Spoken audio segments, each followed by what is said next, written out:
Welcome to another inspiring episode of Sincerely V with myself, Vanessa Jan. Before I get into my guest for today, I have to thank my loyal sponsors for making Season 2 possible. Printex, So Aesthetics, Bello Edu, Nuella Hair, and of course Maestro Restaurant located right here at Airport. So my guest for today, she is an entrepreneur. She is the founder of OML Africa, Delilah's Secret Lingerie, and Ghana Women in Business and Leadership. She's passionate about women, children, kingdom business. She loves lingerie and she loves anything bright and beautiful. She goes by the name Anita Wiafe Asinor. So as I stated, you are the owner of many businesses. Can you give a detail slightly of each business? Okay. Well, OML Africa is a service business, and we specialize in strategic human resource management. So we do a lot of strategy work with companies who want to align their people with their businesses, focusing in the areas of performance, proper systems and processes, and literally impacting the bottom line, i.e., working through their people to generate the revenue that they're seeking. So that's what OML is about, and that forms under, we do recruitment, we do assessments, we also do training and a lot of talent management activities. So if anyone is looking for a job, they can come to you for assistance. But I only recruit at the management level. But I have associates who do other levels. Okay, so that's one business. Now, Delilah's Secret Lingerie. I know people are like, what exactly is that? Yeah, Delilah's Secret is one of my newer ventures. I launched it last year. We're actually on East Legon, but now we're relocating to the Spintex Road. I think there's more business traffic there. I was about to say perfect. Yes, and Delilah's Secret, it's about celebrating the curves of XL Plus women. It's about putting the sexy, stylish, and sassiness in your undergarment, which is very, very important. In fact, it's more important than the clothes that you wear. I agree. And I'm loving it. I've met so many fun and fantastic women who, at DS, we've changed the way they look at underwear. We've changed their confidence. Because even the type edible underwear, so that people know exactly, we've also spiced up some relationships and behaviors, we're sure, in the bedroom as well, because we're saying that for we specialize in bridal lingerie, like corsets and bridal undergarments as well. And we're saying that you should have fun.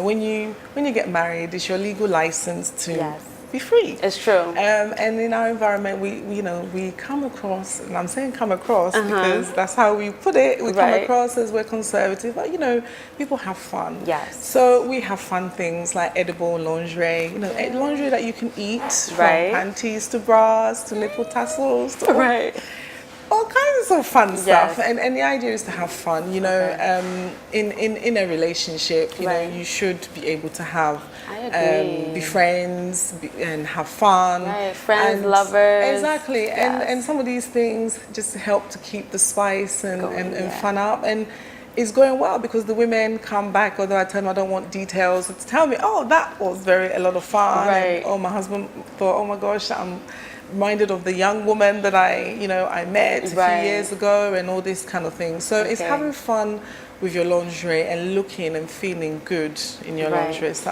we're loving it at the moment. And your third business? The third one, I'm in a consortium where it's all around entrepreneurs, SMEs in Ghana. Okay. And what we've done is become implementation partner. It's called ILO SCORE. Okay. And the idea is to help businesses we've started in the manufacturing sector to build sustainable businesses. The idea being to create jobs in Ghana, because we need jobs. Yes. Young people are coming out of work, there's no jobs.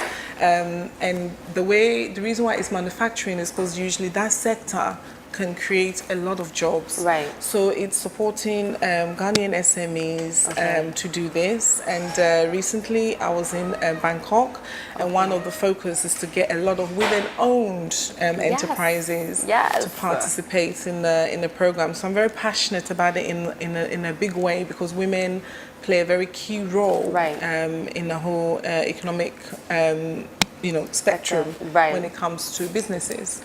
So 3 major businesses. Yes. What ignited the spark to be an entrepreneur? Well, I left Ghana when I was about 9 and went to the UK. And I know that right from the very start, when as young as I was, I've always been quite driven. Right. And I know when I got there, my thought has always been to learn as much as I can and to come home, to use what I learned. Yes. I guess the entrepreneurship came into it because if you want to do change, you've got to do things. Right. And I wanted to do businesses that dealt with issues at the same time. You're in business to also make money. Right. And in the UK, human resource and organizational development and psychology was an area that I'm very passionate about. So I trained and learned that. Okay. And then what pushed me in to start was when I had my daughter. And obviously when you're working in the corporate world, you're working long hours, especially when you get to the high level. Yes. And even though people say they understand, you have a child, they don't understand. Yep. They say it, but it's not. What they say is not how they act. Exactly. So it became really challenging. You felt very guilty when you drop her to the nursery and you're not going to pick her up till about 8 o'clock, and sometimes you're even late and all these things. So then it got to a point where I've been very blessed in having very good and strong leaders who have actually majority been women. Oh, wow. And my boss said, you're actually quite miserable. Why don't you just do what you do as a consultant? Wow. Okay. And then I thought, consult, like it was like, I could see it, but the transition from being an employee into entrepreneur is very difficult, because as an employee you're secure. Yep. As an entrepreneur, in starting out, you're not secure, and you have bills to pay. And I think everyone knows. So I was like, well, where am I going to find customers? And and I liked the idea, and it wasn't the first time I've contemplated it, but it was that move to actually do it, that anxiety and fear of how am I going to maintain my bills, and is it irresponsible? You have a child and all this. So she said, well, if you don't do it, you won't know. So what actually happened is that she referred me to an organization called Industry and Parliament in the UK, who deal with bringing Parliament and industry together. Okay. And the CEO said, we need to do a policy, a HR policy, and we want you to do it because your boss says you can do it. Oh, wow. And then I was like, okay. And to be honest with you, Vanessa, I actually was going to do it for free. Like, this, it was your first opportunity. I just thought, I need to see. So she was like, how much would you charge to do this? You have to meet this, it was quite a bit of work. Yeah. And I was like, I didn't actually know, because this is my first one. So I said, maybe like £1,000. And then she looked at me and said, well, okay, so we'll multiply that by 5. Oh, wow. And I was like, okay. And she's like, well, because you're devaluing, we had quotes come in and you're way, way under. Yeah. So that was my first lesson in, transition, don't devalue, don't kind of feel you have to downsell yourself or your thing, because we do that a lot. Exactly. And it's a fear, like, if I put they myself... won't buy. Exactly. Right. And Sally was her name, very strong CEO woman. She said, no, multiply by 5, we're going to pay you this and you're going to do this. And to be honest, that is where OML UK started. Okay. And for the best part of 12 months, I didn't actually have to do much marketing or anything because people just kept making referrals. And then coming up to the first 12 months, I thought, oh my gosh, I'm sure I've heard something about marketing. I'm supposed to do something, but what? I didn't actually know. So I started researching, and that's the thing about going into business. What you learn is amazing. And I thought, okay, I need to find out about marketing. Everything was just a bit much because, you know, I didn't know anything about marketing and so on. So anyway, I started reading, going to some of these business programs and started learning and started doing some of the things that they were saying. And then but I was still getting referrals. And then I started going. So OML UK merged. Then I carried on. And then, of course, the UK hit the recession. And then I thought, okay, all the time I was coming to Ghana and trying to understand, not just Ghana actually, we don't just serve Ghana, we have clients in Kenya and all over the place. Trying to figure out all the markets. And because I was getting work, because in the UK I was working with NGOs and companies who had offices around the continent. You come into Africa or you do work for Africa and you get to learn the different environments. And then I began to realize I actually like international HR, but in Africa because it was just so wild. It was just so more challenging. And I thought, well, why not create a base at home? Okay, you know what though? We're gonna take a quick break. And when we come, I can't believe the first half is already finished. We're going to get more into you being an entrepreneur, your advice to young girls, and so much more. You're tuned into Sincerely V, real women, real voices. But before we go to break, check out Sincerely Printex. Hey, girl. Oh, girl, you're looking so good. Thank you. What are you wearing? You know it's all about Printex. I had to get this little cute number put together. This is nice. Thank you. And for all my viewers, you can recreate this super cute look with Printex fabric, hashtag Sincerely Printex, and you may actually win a prize this season during Sincerely V. And thank you to Cobwear for this cutesy outfit. Let's take a selfie.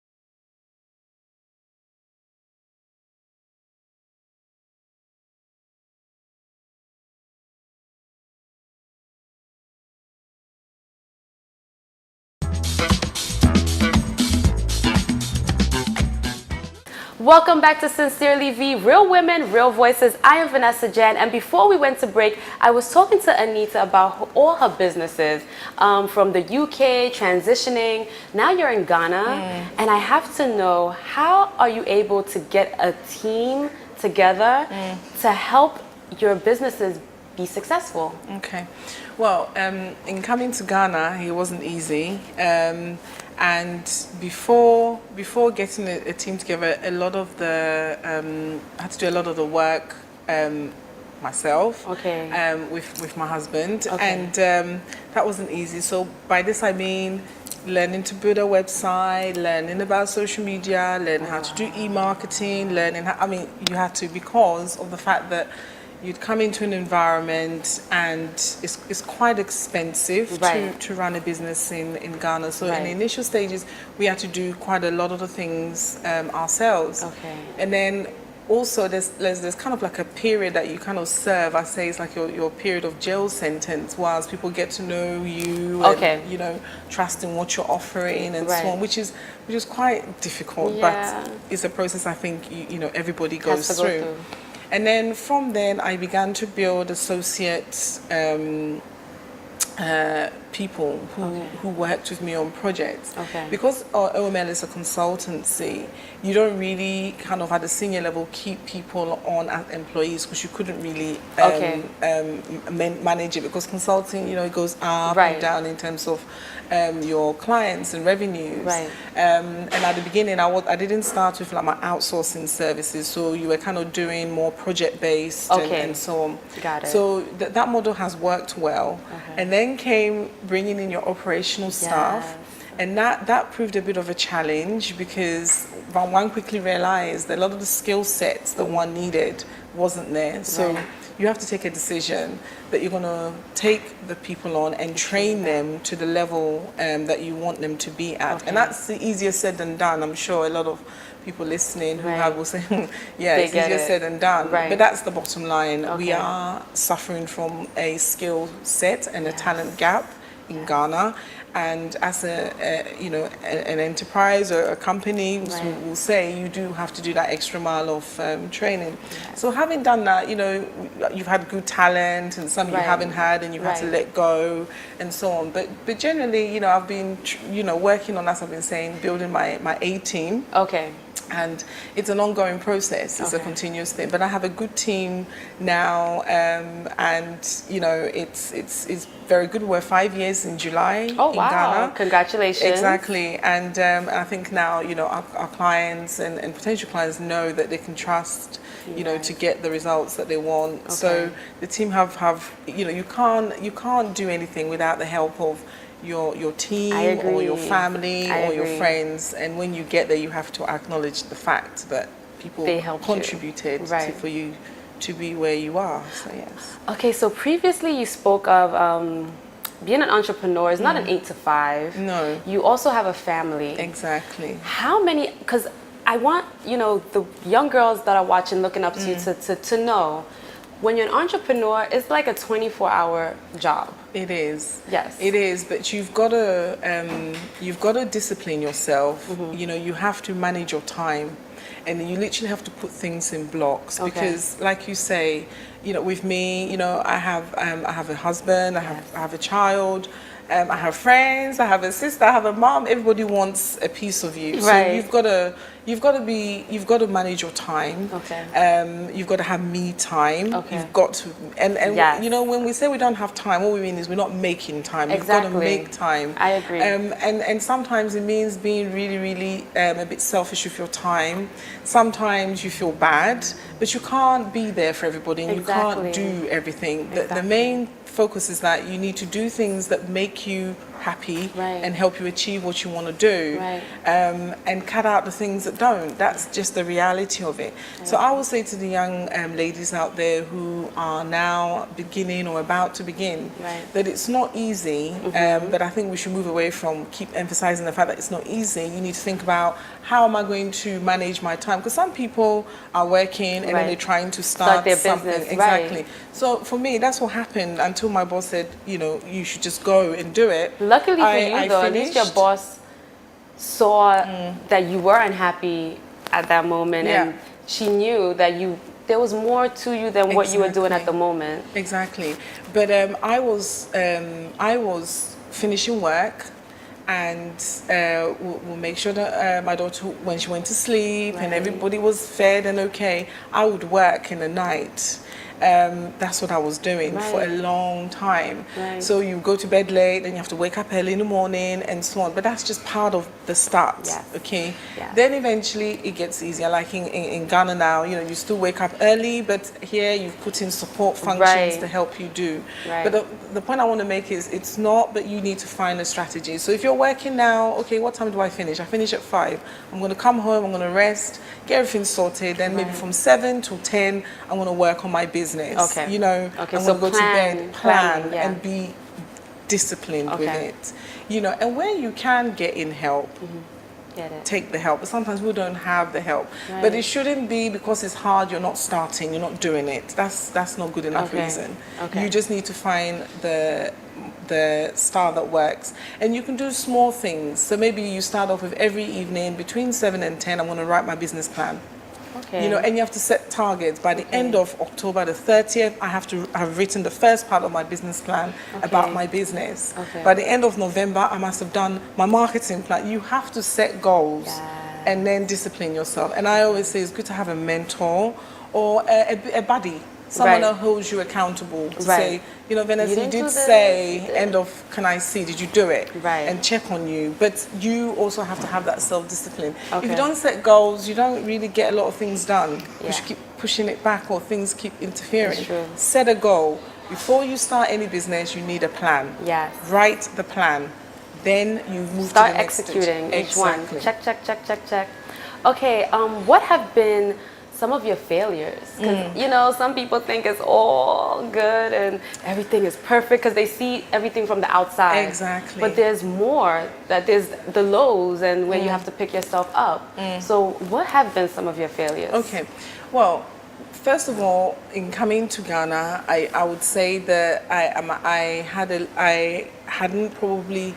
I could have probably done more market research.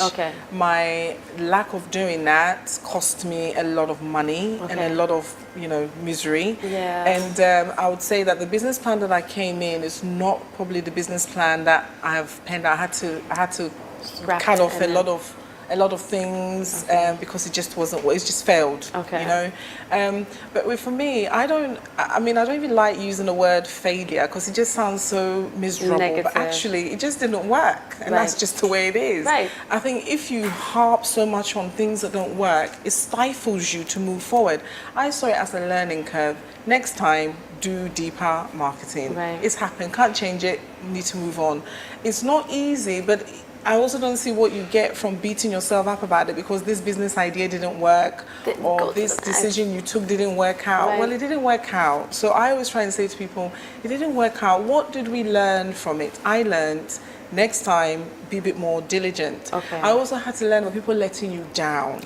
You know, a lot of people let you down. I feel like people in the beginning sometimes are like, yeah, I'll be there, I'll do this, I'll do that. And then when the time comes, they let you down. And that happened right at the very beginning for our first HR event where people said, oh, well, we've done this, we've done that. We came to ground. We didn't have one delegate. We didn't have. It was just people not being honest with you. So I learned that people have to earn my trust. You know, before, you know, I was a very trusting person. You know, if Vanessa says, you know, I'm going to do this, I trust Vanessa to do it, and I'll just, you know, switch on. But now Vanessa needs to do it and prove to me that she's going to exactly. So number two, people need to earn your trust. You know, you don't just give it away. So when you start to implement your idea, you need to make sure you connect with people who are going to honor what they say to you. That's very important.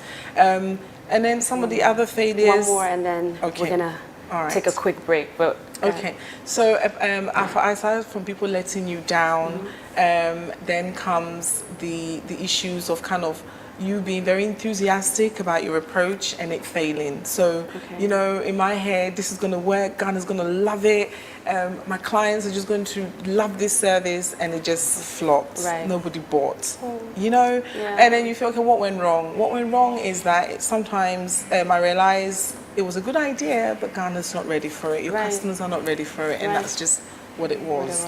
Okay, for someone who is also looking to one day go into entrepreneurship, I'm definitely taking all of your advice.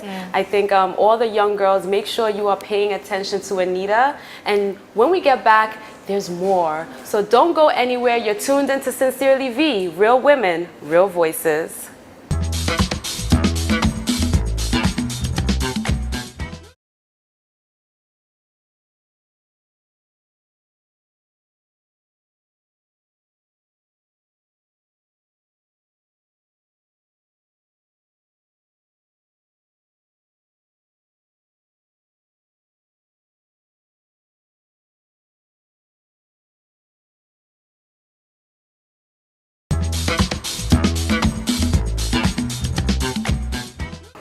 Welcome back to Sincerely V. I am here with Anita, and we've been discussing entrepreneurship, how she started her business, the highs, the lows, and there's still some more to discuss. Previously, you stated that, you know, there's times where your sister needs your attention, your husband, of course, your child. How has being an entrepreneur affected your life? Well, it's kind of sometimes a little bit of a roller coaster. You know, as a woman, people are always talking about this work-life balance and striking a balance, and it's easier said than done. Right. And sometimes you do feel, you do feel a bit stretched. Right. And I think that I'm always I'm on an ongoing quest to find balance, right. because sometimes it's really good, other times it's not, but that's it. Sometimes I think when you get really busy and you can't spend as much time with the family, right. That's where sometimes it gets a bit stressful, a bit miserable, but then like I said, you have to make time, and I'm very conscious of that right now, in making time to go and visit my mom and my sister, keeping the my balance. brother. Exactly. Okay. Yeah. And what motivates you? Oh, lots of things. Generally I'm a doer. I like to do lots of things and get involved in lots of things. And so I'm usually quite motivated because I'm usually doing things and I like doing. Okay. But then also it's about the passion for people. All my businesses are interacting with people. Right. And recently, that's the thing about when you start doing things you want to do, things that make you happy, your passion starts to come out. Right. And engaging with the women, engaging with causes, getting involved with activities that help other people has become a real good motivation. Okay. And now, being in Africa as well, I've realized that my aspirations have gone really high. Like I'm challenging myself more. I want to do more. I want to help people do more. Right. And it's not a cliche. I genuinely do. And Okay. those who know me know I do. Right. Because there's nothing. What else can be there for someone to say, even if it's one person, Right. because of something you said or because of something you did, I was able to do this. Right, you've changed me, you've helped me. Right. Exactly. And those are the things that motivate me now. A client is happy, a customer is happy with, Right. It makes it fun to do what you're doing. And when we started the show, I described you as someone who is passionate about kingdom business. Yeah. So I want to know more about kingdom business. Yeah. I mean, kingdom business is important, because, a lot of us are Christians and we're women of faith. And so, you have to live it, following God is not just a ritual on Sundays and all nights on Fridays. You have to live it. Right. And living it means it's in all aspects of your life, from your personal life into your businesses. Right. And you have to have role models. Right. And for me, I have identified, quite a few female entrepreneurs in the Bible, and they have become my role models in addition to others outside that you see. Right. And I think you need to think about kingdom business, meaning that everything you're doing, you must be thinking, how am I winning some for God? How am I displaying to others that I'm a woman of faith, that I serve a mighty God? Right. Like, it has to come through if if you're a woman of faith, a Christian woman in business. You can't do your business the way we say in the world others will do. Right. So how you're treating people, how the kind of, how you're motivating, how you're impacting others, all comes into it. And I think if you look at it from kingdom business perspective, you're more likely to follow that way. Anita, thank you so much for being a part of Sincerely V. But before we go, I have a gift for you. Oh, I like gifts. Courtesy of Printex. Oh. This is for you. I hope you very much. love it. Yes, and you are amazing. Oh, thank you. And we will definitely continue to follow you every step of the way. And once again, thank you for being a part of Sincerely V. Thank you for having me. It's been a pleasure.